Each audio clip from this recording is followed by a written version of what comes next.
Hi, we are joined today by Professor Sanjeev Sahni, who is the Principal Director of the Jindal Institute of Behavioural Sciences. This year, JIBS is celebrating 5 years since its founding, and we are here today with Dr. Sahni to speak a little bit about its 5-year journey.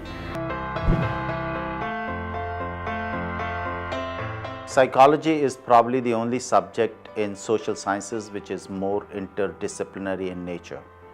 But in India, we have seen the stigma attached with the word psychology. Not many people are interested to visit psychologists. They are not taking even students. We have seen in number of schools that teachers and principals are asking parents to consult a psychologist. But because of the stigma, they are not interested. The another factor is that the quality service of the psychologist in India is a big question mark. We don't have advanced systems in psychology where people can be trained. There are two sets of training programs which we do. The first one is that with the help of Jindal Institute of Leadership Development and Executive Education, we have conducted over 250 programs for Indian Administrative Services, Indian Foreign Services, Indian Revenue Services, Excise and Taxation, CAG, Army, Air Force, Navy, and various state administrative officers of almost 10 different states. Apart from that, the best thing probably I would say what JIBS has achieved till today is the training programs which we conducted for teachers and principals and students. We have already trained over 26,000 teachers and principals across all the states and union territories of India. We have covered over 2,300 schools. We provide them a training on stress management, on anger management, on assertive behavior, on substance abuse rehabilitation. We do it on ADHD, and on various aspects we do it. The best of the course which we do it is on the best teaching practices, which many schools request us to do that because of the change of pedagogy, because the change of curriculum, and how students can retain more in his memory. That's what the training is being provided to the teachers and principals. I've just mentioned about the various teachers and principals training program which we conduct. But I also want to tell you we have 3 research centers, and in these research centers the first one is victimology and psychological studies. And victimology and psychological studies we conduct annually one conference every year, which is an international conference. Roughly people from 30 to 40 countries, they come and they talk about how victim assistance programs are being conducted in their countries, and this is being attended by police people, a lot of NGOs to come. There are probably 700 to 800 people who come and attend these kind of programs.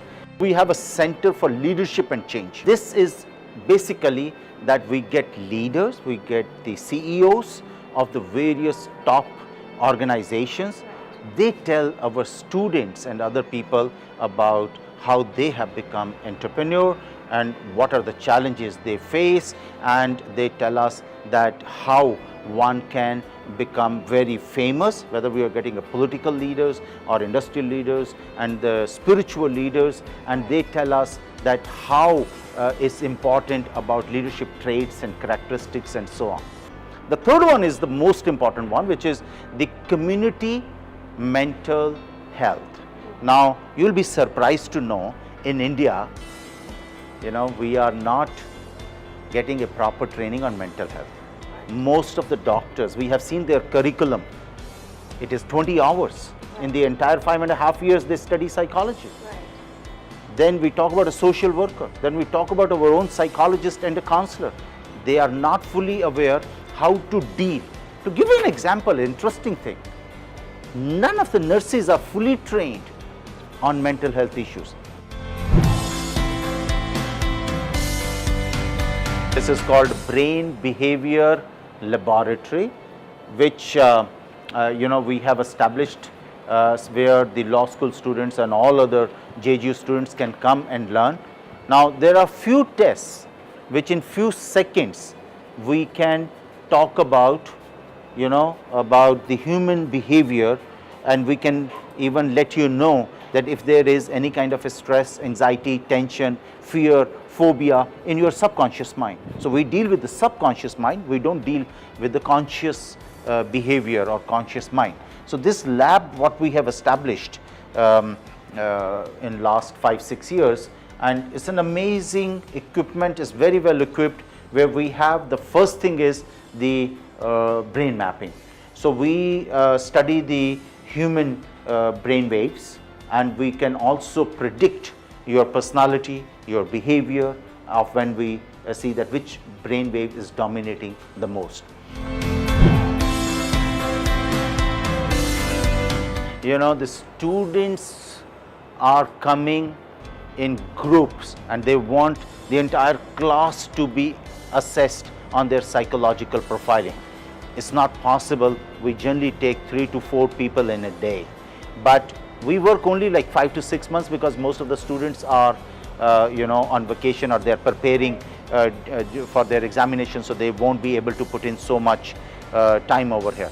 But more so of their assessment, it's an awareness. Yes, you can do it.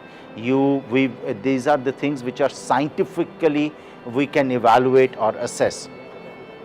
The another question which you asked, it is open for other people also. We don't charge, it's a free of cost.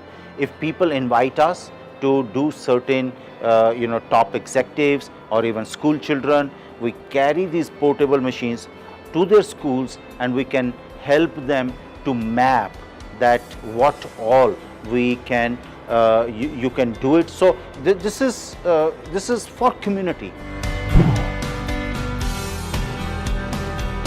We thought it is very important that this law school student should be aware of the forensic science. They come and there is a laboratory, these people work, students work, and they learn all these kind of things. I have not seen that any other law school is teaching these type of courses, forensic psychology and all that.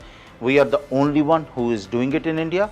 The best part is you can start various courses, but probably hundreds of students wants to undergo these type of courses.